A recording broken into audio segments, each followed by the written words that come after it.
রাতের আকাশ নিঃশব্দ। হঠাৎ দূর থেকে একটা ভয়ঙ্কর শব্দ। এটা কোনো সাধারণ ড্রোন না, এটা হলো মৃত্যুর দূত। এর নাম শাহেদ ১৩৬, একটা কামিকাজে ড্রোন, মানে টার্গেটে আঘাত করেই নিজেকে ধ্বংস করে দেয়।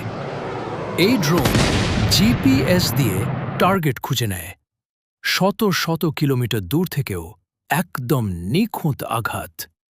আর সবচেয়ে ভয়ঙ্কর ব্যাপার, এটা খুব সস্তা, কিন্তু ধ্বংস ক্ষমতা অবিশ্বাস্য। ভাবো, একসাথে ২০টা, ৫০টা, এমনকি ১০০টা ড্রোন একই সাথে আকাশে উঠছে।